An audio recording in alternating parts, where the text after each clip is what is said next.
Hey, this is Keith.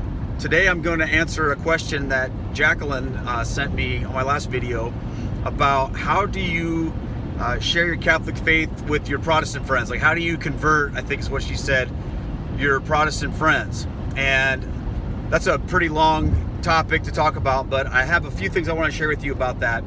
Certainly not everything you could say about it, but 3 things that I want you to think about doing, and then 3 things that I want you to not do. And we'll start with those. The first thing that you should not do is use social media.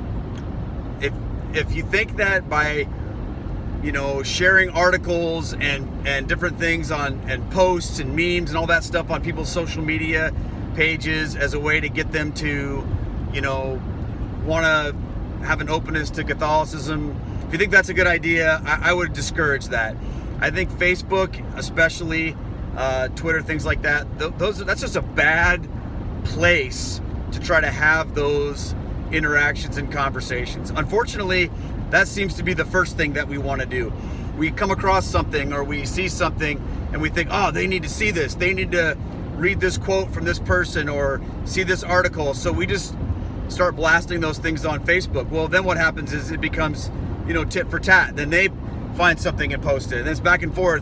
Pretty soon, you're not even having a conversation. You're just sharing what other people have said, and you get nowhere. So, number 1 thing not to do is don't try to do that through social media posting. The second thing not to do, and maybe this should have even been the first thing, is, I don't think that you should have as your mindset every friendship you have with the Protestant needs to be rooted in your strategy to convert them. That's not to say that you don't want them to become Catholic, but I feel like people can smell it when a relationship has an ulterior motive.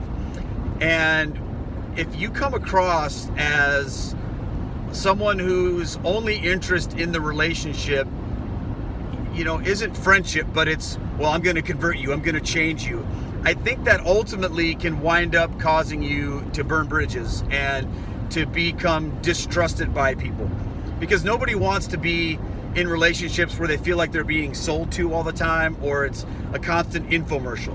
So I guess you have to walk in the spirit by that and be led by God in terms of the overall context of your friendship and relationship. And I know that can be tricky because you want to share your Catholic faith with your Protestant friends, and you should, but I kind of think maybe you should be somebody who reacts and looks for opportunities, but doesn't have every conversation as, well, let me tell you why you should be Catholic, okay? And then the third thing you shouldn't do is get defensive. And this can be the toughest one sometimes, because people will just say all kinds of crazy things to you when about your Catholic faith. I was having a conversation with a guy the other day, and it wasn't even like about church. It was a business meeting, and he started the meeting with me by saying this: well, I just heard you joined the worst church in the world. Why would you want to do something like that? Pretty harsh thing to start a meeting off with. Now, where he was going with that was the sex abuse crisis and the scandal in the church. And you have to understand that for a lot of Protestants, they view the Catholic Church as this horrible organization that exists to abuse people.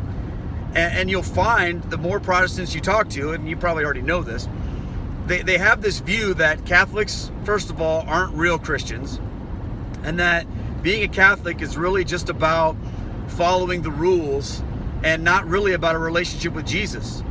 And that really, if you were serious about reading the Bible or loving God, then obviously you wouldn't be a Catholic, because the Catholic Church is horrible.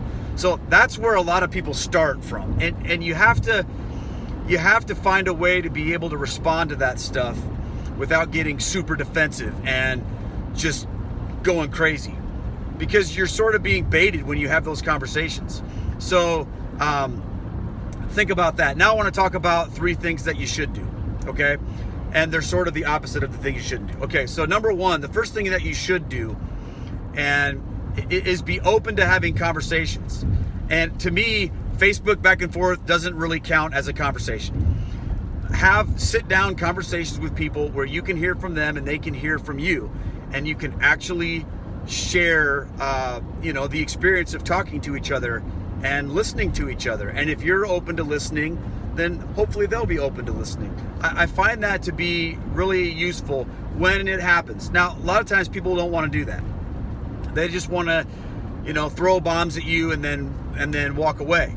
But there can be good that can come from when you can have conversations. I do have a few of my friends that knew me as a Protestant pastor who, when I became Catholic, they were like, "You're crazy, I don't want anything to do with you anymore, and here's all these articles that show you why Catholicism is bad."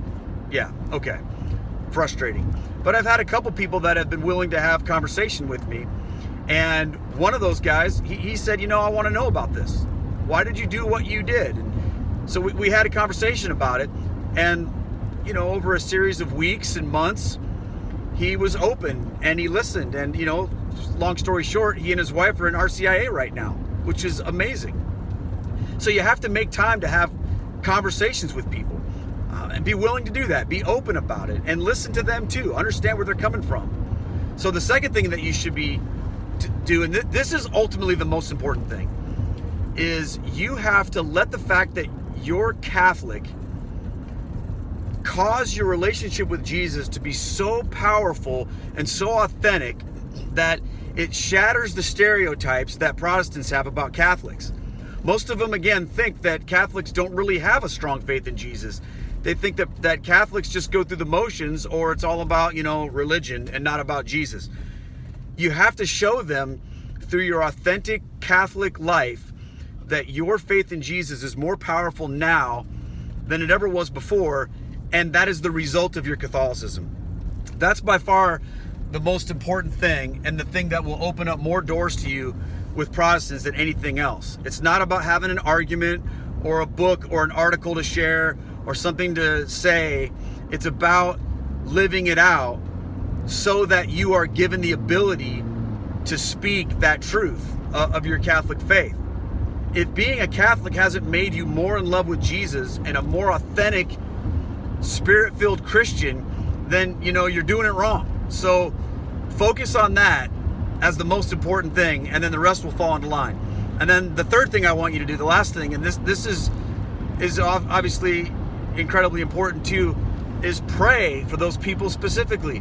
When there are people in your life that are talking to you or challenging you even, or that God's opening doors for you to have conversation with, pray. Ask for the intercession of our Blessed Mother and of the saints, and pray to Jesus and the Holy Spirit that their minds would be open, and that you would be a faithful and truthful vessel for God's will to be done. So be open to conversation, live an authentic life, and bring it all before God in prayer. And I think those things are great ways to share your Catholic faith with your Protestant brothers and sisters. I'll be making more of these videos, responding to more questions. Please feel free to leave comments and play nice, everybody. And I will look forward to interacting with you guys more. Thank you so much. God bless.